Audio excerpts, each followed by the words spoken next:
start here. This is the payoff. You can't get here without putting in the hard work first. This is the view from the top of Mount Pinatubo.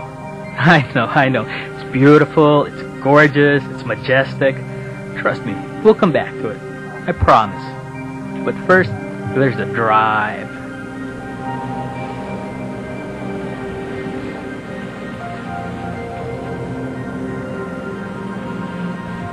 And the hike.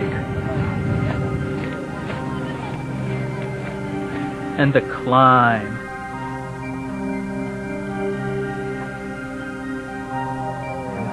And we can't forget the sacrificial offering. You need an offering. You can't be ungrateful. Not when you're given a gift as valuable as this experience, as priceless as these memories. Like jewels. Like gold.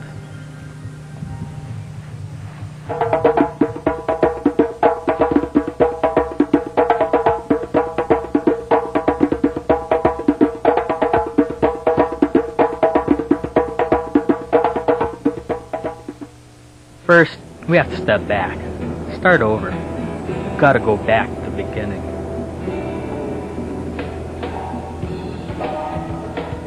You wake up at 4 in the morning. Somehow you manage to drag yourself away from that comfortable bed at the Holiday Inn near Clark. You tell yourself you can sleep when you're dead. You have a 2-day hike ahead of you, and there's a volcano to climb. You don't want to get trapped in the direct heat of a Filipino summer. No way. You know there won't be any shade for kilometers in every direction because the last eruption killed all life in the area. You have to start early. You have to try and beat the sun.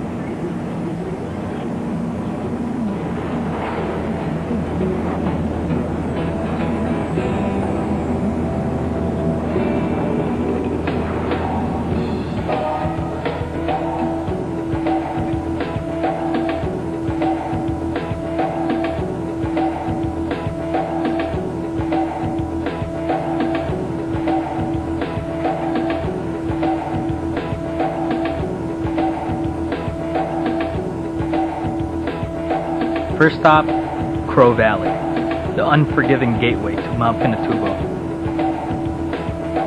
We're here at Crow Valley, which the U.S. Air Force used to use as a firing range, and they would practice their bombing runs and their strafing runs here, using it as target practice. And the locals, the natives, would run out and they would try to catch bullets from the sky. They would literally come out and try to catch the shells as they were dispensed by the military. I'm all for initiative, but it just seems like a dangerous practice to me. But they couldn't be deterred because they wanted to sell the bullets and make a profit at it. On the drive from Crow Valley over to the Aitas village, you see the damage from the last eruption.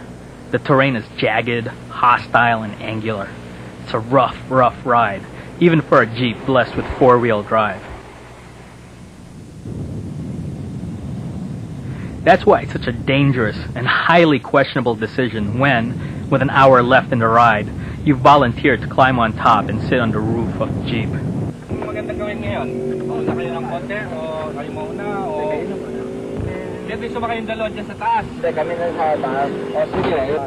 want to go top load? You climb up there without any seats, without any seat belts, and without any common sense. It's better ride in Disneyland. Costs less. The lines are shorter. Except you don't get a seat belt. And no one tells you to keep your hands inside the ride. It's a little bumpy. We have an eclectic group traveling with us on this trip. We have a photographer, an American, think he's from the Museum of Natural History, if I remember correctly. I think that's in Washington.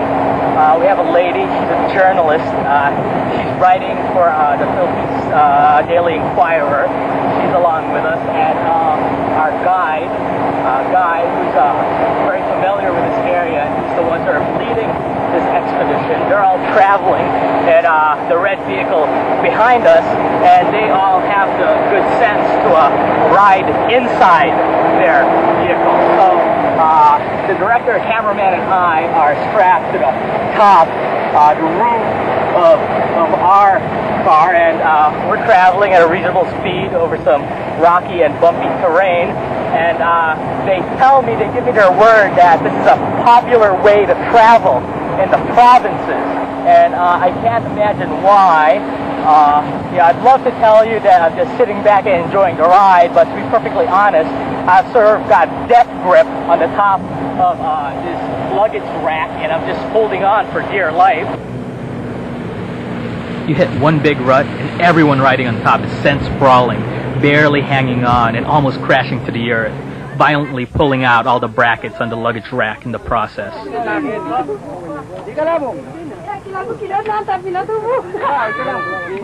That does it.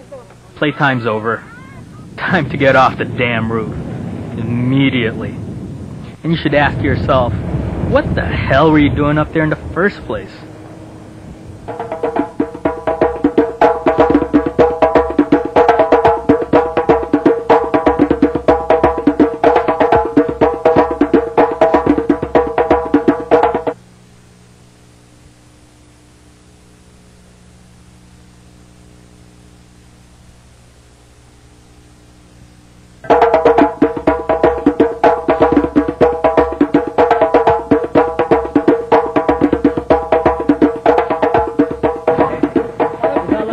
You reach the local Aitas village. You're going to travel with a half dozen of them. That's the right way to do it. This is their home, their land. They will help you, guide you, and keep you safe. You know this to be true. Let's meet the man who will lead us up to the top of the volcano, Guy Hilbero. You know, I think I can say, in all honesty, while growing up near Boston or living in New York, not once in my life did I wake up and say to myself, you know, today would be a good day to hike up the side of a very active volcano. But that's what we're going to do today. We're going to go up to Mount Pinatubo, and with me here is Guy Hilbero, and yeah, he's going to be our guide. He's going to be the one leading us up there.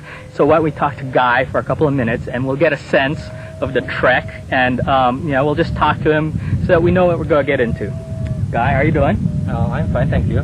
What happens, let's say, if someone is not in the condition, to make it up there? What happens if someone gets injured? Because I hear that happens sometimes, that there have been occurrences. Yes, there's always a risk in going up. So that's why in the program that we're doing, we involve the communities, the Aitas. Right. So where there are cases like this, the Aitas, they are the only one who could help you. Along the trek, like assistance and everything. Precisely. How long would the O'Donnell route be? Like, what distance would it be? Well, an air distance, maybe it's 10-kilometer air distance. But 10 kilometers one way? Yeah, I mean, it's an air distance. But if you walk, of course, there's left and right. It's a winding road. So it takes even longer. Yeah, it's a little bit longer.